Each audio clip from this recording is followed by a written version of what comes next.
हाँ भाइयों नमस्कार।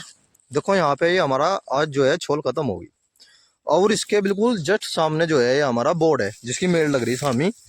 और गेहूं की बुआई का खेत है वो। और ये देखो मैंने जितने भी पोगले थे अपने खेत में सारे के सारे निकलवा लिए। देखो जितने भी पोगले थे सारे के सारे निकलवा लिए। इनका निकलवाने का कारण क्या है वो बताओ भाइयों। देख रहे होगे आप सामने जो है ये आप दूब देख रहे होगे। ये इसको हमारे यहाँ पे दूब बोला जाता है। और किसान भाइयों ये बड़ों बड़ों की कहावत है कि जिस खेत में दूब होती है वहां पर फसल भी खूब होती है। पर किसान भाइयों जिसके खेत में इस चीज की अधिकता अधिक होगी, जिस खेत में अधिकता होगी वहां पर फसल नहीं हो पाने की बिल्कुल भी। इसीलिए इस चीज का सबसे ज्यादा विशेष ध्यान रखना चाहिए कि हमारे खेत में दूब बिल्कुल भी ना हो।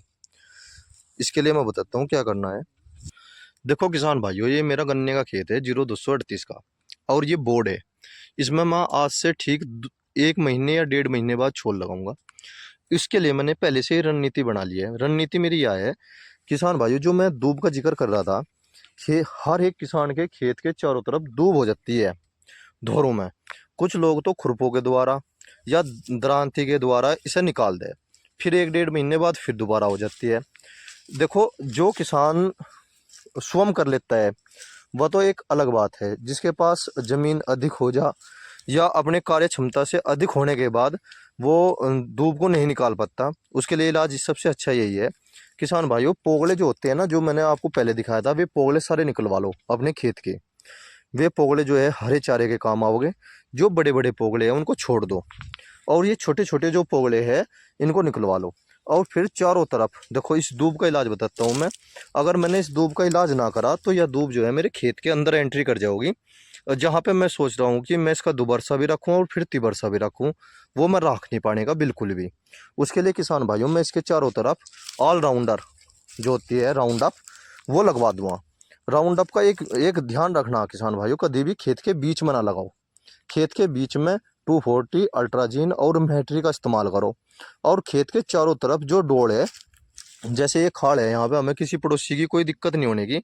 मैं अपनी बैटरी की जो मशीन है उसके द्वारा इसके चारों तरफ ऐसे ऑलराउंडर मार दूंगा।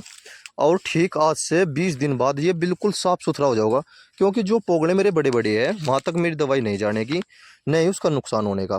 और देखो किसान भाइयों मैं थोड़ा सा डेमो के रूप में दिखाना चाहता हूँ। जैसे ये पोगड़ा है हमारा और ये छोटा पोगड़ा है। अगर मैंने इस पे स्प्रे मार दी, वो थोड़ा सिस्टमिक होता है, वो जड़ों में चला जाएगा। और जड़ों में जाकर जो है झुंडी को सुखा देगा, झुंड जो होते हैं उसे सुखा देगा। मैंने ये 2 पोगले छोड़वा दी थी उन पे, जिस तरह मैं आप सबको दिखा सकूं, उसको इब्जा निकालवा दूंगा। मैंने सारे खेत के जो पोगले हैं सारे निकलवा दिए। अब जो है मैं अपने खेत में 240 अल्ट्राजिन और मैट्री का इस्तेमाल तो करूँगा खेत के अंदर, और ऑलराउंडर का जो है चारों तरफ करूँगा। अगर मैंने नहीं करा तो अगले साल जो मैं आपको वो धूप दिखा रहा हूँ ना, पूरे खेत में हो जाओगी और पैदावार पे सीधा फर्क पड़ेगा। जो मैं अपनी खाद पानी दवाई जो भी मटेरियल लगाऊंगा वो सारा का सारा धूप पर लगागा। इससे मेरा जो प्रोडक्शन होता है वो कम हो जाएगा। इस कार्य को इस महीने में जरूर कर ले, जनवरी के महीने में। जय किसान।